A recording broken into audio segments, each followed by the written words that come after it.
What's good, everybody? My name is Vandit, and in this video we are gonna continue our CSS Foundation course, which we're already doing.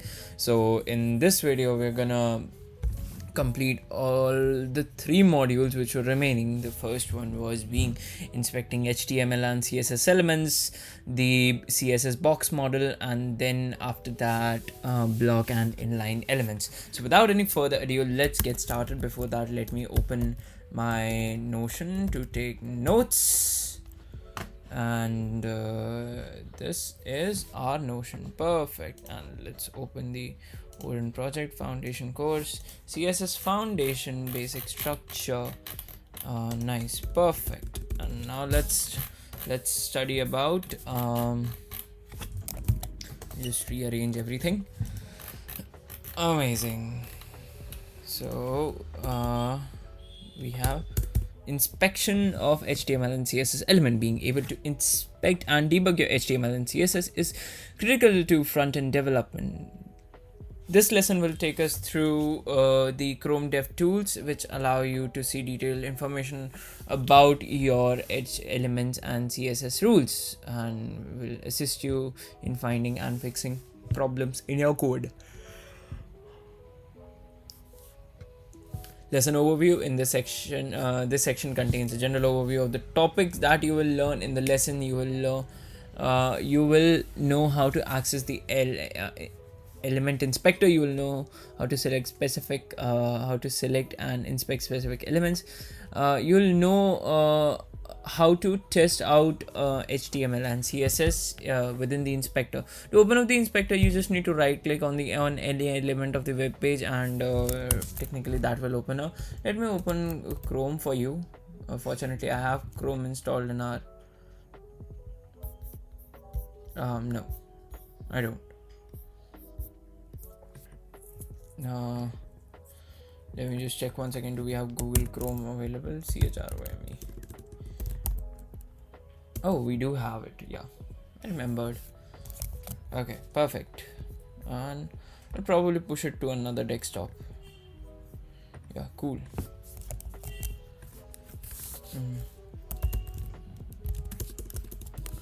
Lorem ipsum. This was a very good website. It was basic and technically, could technically inspect all the elements. So if we need to inspect this element, what I'll just do is click on right click, and then I'll just open on inspect.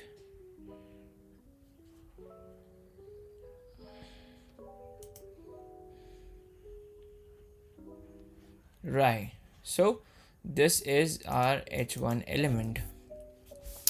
So that's what explained here. To open up the inspector, you can right click on any element of a web page and click inspect element, or press F12, for example, to navigate to a home page and open the inspector. You might see something that looks a little bit like the image below.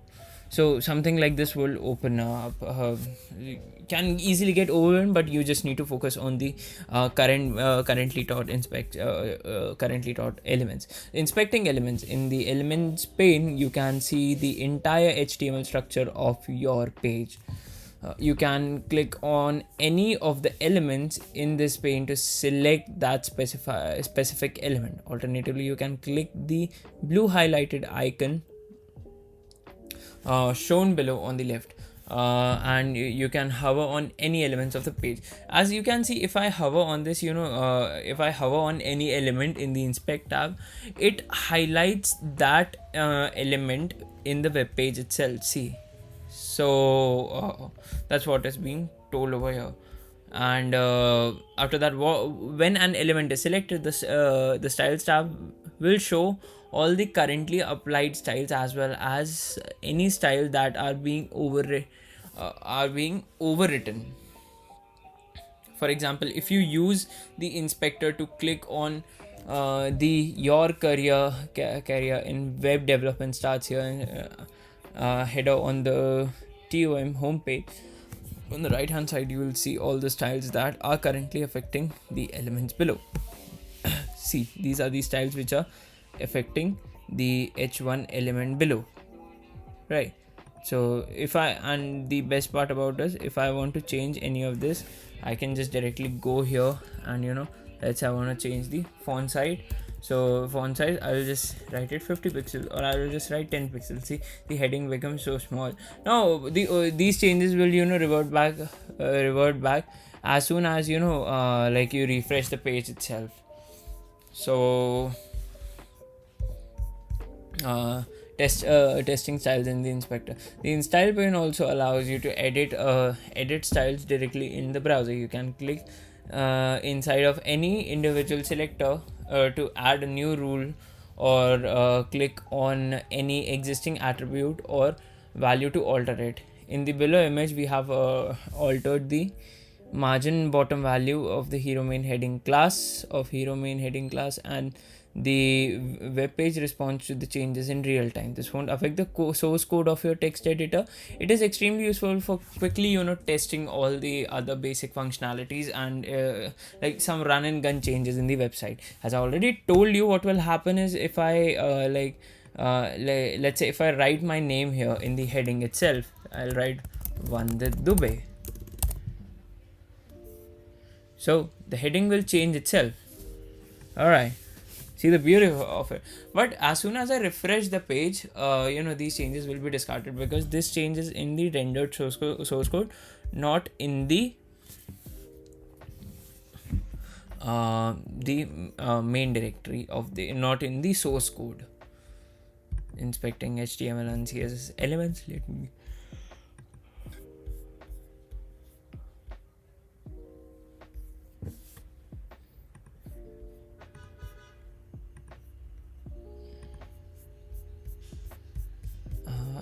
mark as complete. Let me just mark everything as complete, and then let's move forward.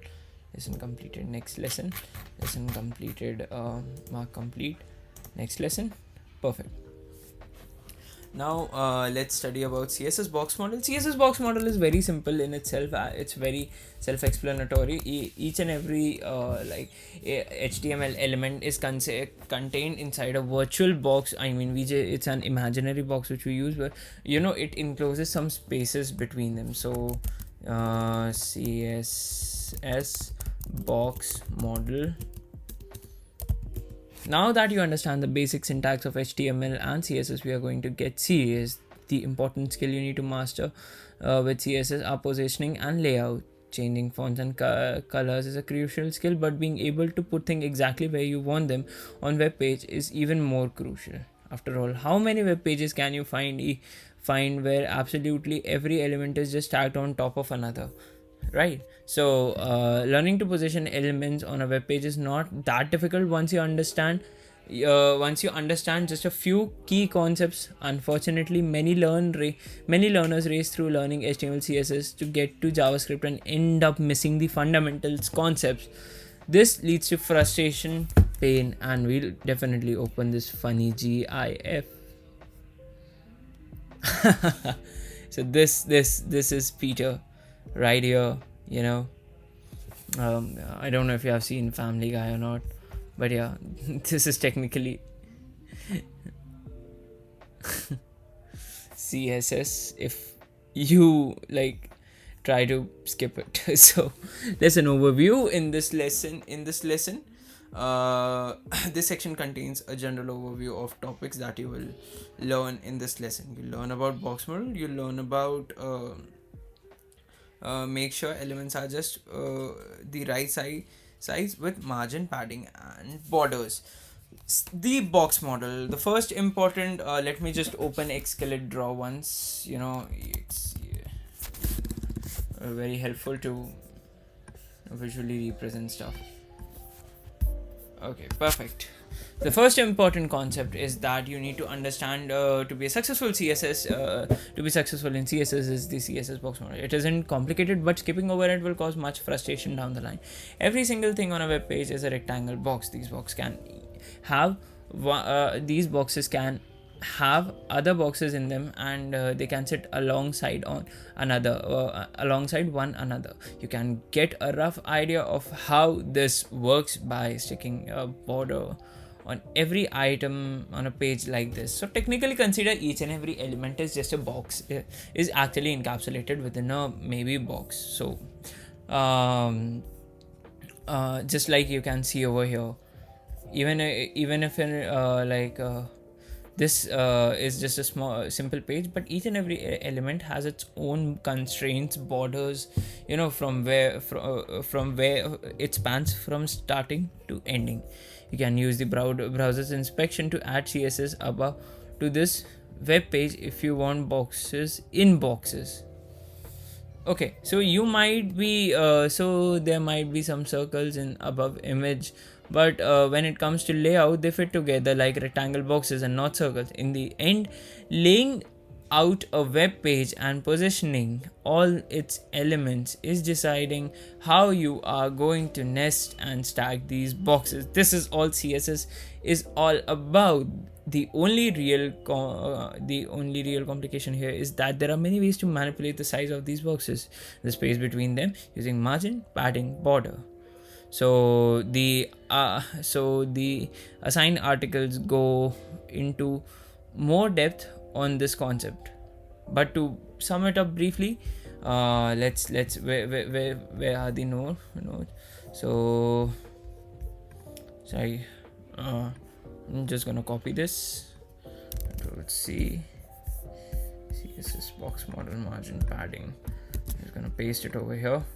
Padding increases the spaces between the edge of the box and the content inside of it. Margin increases the space between a box and any other what sit next to it. Border adds spaces even if it is a pixel or two between the margin and the padding. Be sure to study the diagram. For example, if we have just a simple let's say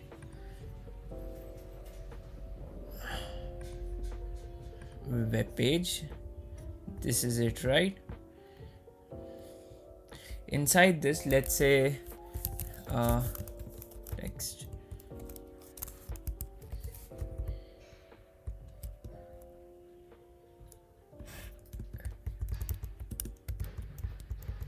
a lot of text is encapsulated, right? Amazing. Just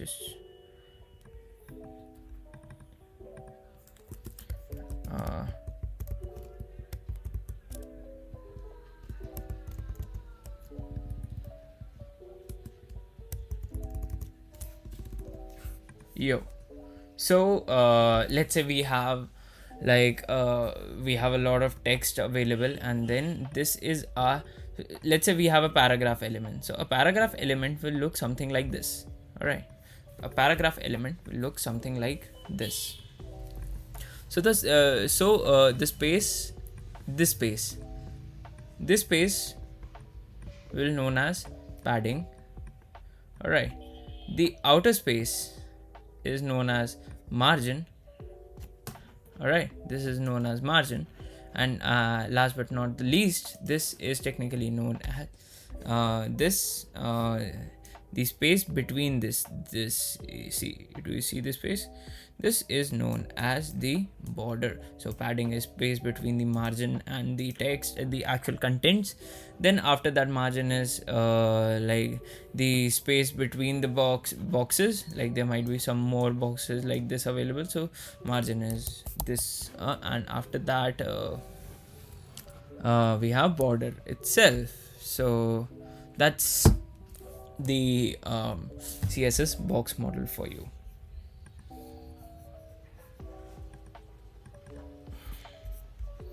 And that brings us to the end of this end of this module. Let's do some knowledge check. We are not gonna go with the assignment because it's just very basic and straightforward, and you need to watch a video, but if you need to follow it along, then you're free to do so. I'll choose not to, because I mean it's just like very basic. The CSS tricks page for margin.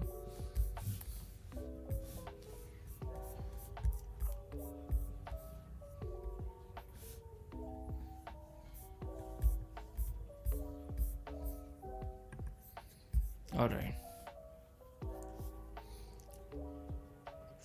From inside to outside, what is the order of let's just maybe answer these questions and then move forward. From inside to outside, what is the order of box model properties? So inside there's padding, outside, and then there's border, and then there's margin. What do you understand by box? What does the box sizing property do? So box sizing property,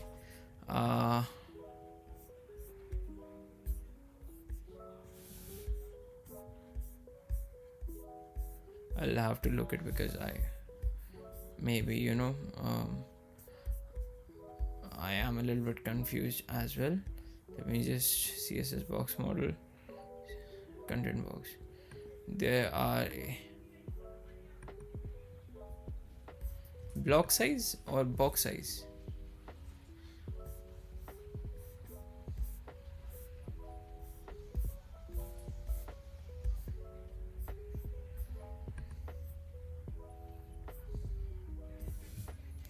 Let's just open VS Code for once.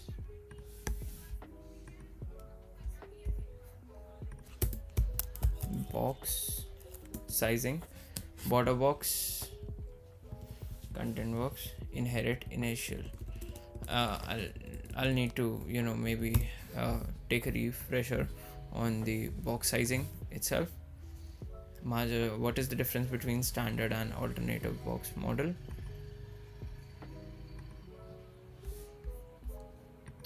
Well, let's open YouTube.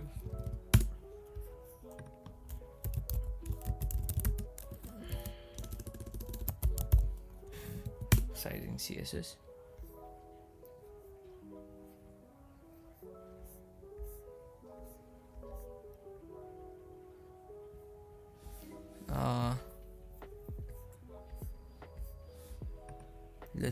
Hey everybody, you're watching 5-Minute Web Dev, and this is another episode. If you haven't watched my necessary box sizing property has to do with the box model. It actually alters the default box model and how it calculates the width and height of elements. There are two values that the box sizing property can accept: content box and border box. Content box is the default value given to all elements.